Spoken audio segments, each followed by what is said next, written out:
ఇస్తాం. మాల పారేయకుండా మీరు ఇంటికి తీసుకొని వెళ్ళాలి. రెండవది, దీక్ష విరమణ అయిన తర్వాత కూడా దీక్షా మంత్రాన్ని మీరు ఎప్పుడు కొనసాగించాలి, మంత్రాన్ని ఆపకూడదు. మూడవది, ఇనుముడు అనేటువంటిది ఇది చాలా పవిత్రమైనటువంటిది. ఆ ఇనుముడిని ఇంటికి తీసుకొని వెళ్ళి మళ్ళీ ఇంటి ముఖద్వారానికి లేక వ్యాపార స్థానంలో కట్టుకోవాలి.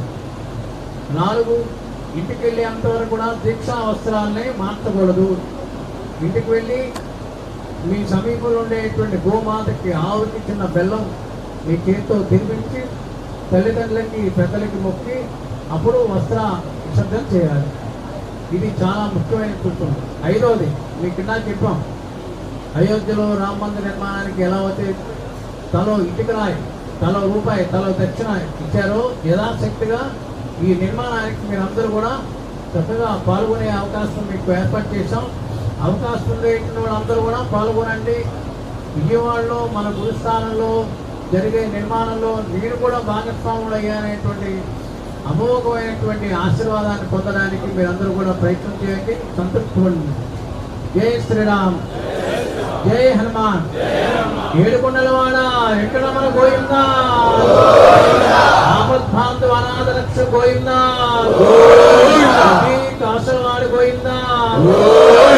హనుమత్ జయంతి శుభాకాంక్షలు. మీ అందరికీ హనుమత్ జయంతి శుభాకాంక్షలు అందిస్తూ అనేక మంగళాశాసనాలు అందిస్తున్నాం. జై శ్రీరామ్. మాలా వినమ ప్రారంభం.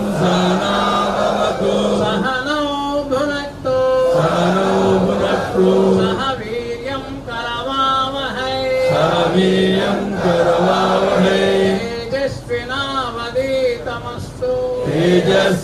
తేజస్వినావధీతమస్తు మా విద్విషావహై శాంతి శాంతి శాంతి.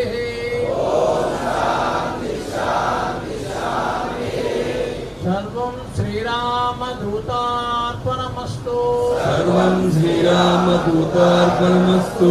లోకా సమస్త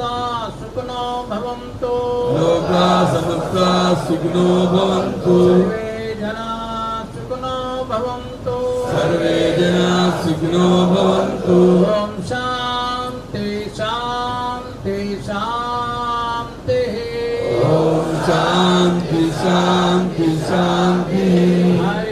రాఘవదూత వీరాంజనేయ జయ పవన్ సుత హనుమానికి. అందరు గట్టిగా రాలే.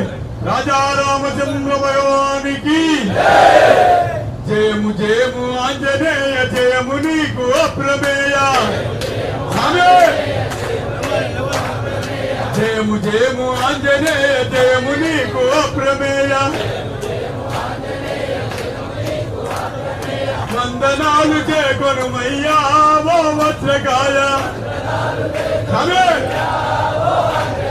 వందనాలు చేకొనుమయ్యా ఓ వజ్రకాయ. వందనాలు చేకొనుమయ్యా వీరాంజనేయ. అంజలి మాతకు నీవు అడవిలోన పుట్టినావు. అంజలి మాతకు నీవు అడవిలోన పుట్టినావు.